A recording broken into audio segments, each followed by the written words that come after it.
Champions ট্রফির ব্যর্থতার পর জিম্বাবুয়ের বিপক্ষে 2 ম্যাচের টেস্ট সিরিজ দিয়ে আন্তর্জাতিক ক্রিকেটে ফিরছে বাংলাদেশ। আগামী সপ্তাহে শুরু হয়ে যাবে আন্তর্জাতিক ক্রিকেট খেলার ব্যস্ততা।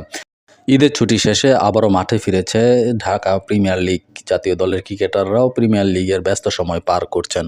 আগামী 15 এপ্রিল ঢাকায় পা রাখবে জিম্বাবুয়ে দল। এরপর 20 এপ্রিল প্রথম টেস্ট সিলেট আন্তর্জাতিক স্টেডিয়ামে লড়বে দুই দল। দ্বিতীয় ও শেষ টেস্ট হবে 28 এপ্রিল চট্টগ্রামের জহুর আহমেদ চৌধুরী স্টেডিয়ামে। আগামী 11 এপ্রিল থেকে শুরু হবে বাংলাদেশ দলের অনুশীলন ক্যাম্প। অনুশীলন হবে সিলেটের মাটিতে, যেখানে থাকবে জিম্বাবুয়ের বিপক্ষে সিরিজে থাকা ক্রিকেটাররা। যদিও এখনও আসন্ন সিরিজের জন্য দল ঘোষণা করেনি বিসিবি। ডিপিএলে 10 এপ্রিল ম্যাচ খেলেই জাতীয় দলের ক্রিকেটাররা সিলেটের অনুশীলন ক্যাম্পে যোগ দিবেন।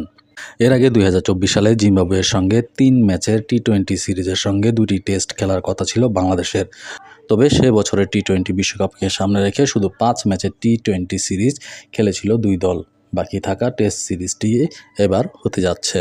বাংলাদেশ সবশেষ টেস্ট সিরিজ খেলেছিল গত ডিসেম্বরে ওয়েস্ট ইন্ডিজের মাটিতে। সেখানে 1-1 সমতা নিয়ে ফিরলেও ঘরের মাঠে দক্ষিণ আফ্রিকার বিপক্ষে তিক্তসূতি ছিল শান্ত মিরাজদের। পটিয়ারদের বিপক্ষে 2টি টেস্টে পাত্তা পায়নি বাংলাদেশ। এর আগে ভারতের মাটিতে তারা আরেকটি 2 টেস্ট সিরিজ হেরেছিল। শেষবার বাংলাদেশ ঘরের মাঠে জিম্বাবুয়ের সঙ্গে টেস্ট ম্যাচ খেলেছিল 2020 সালে ফেব্রুয়ারিতে।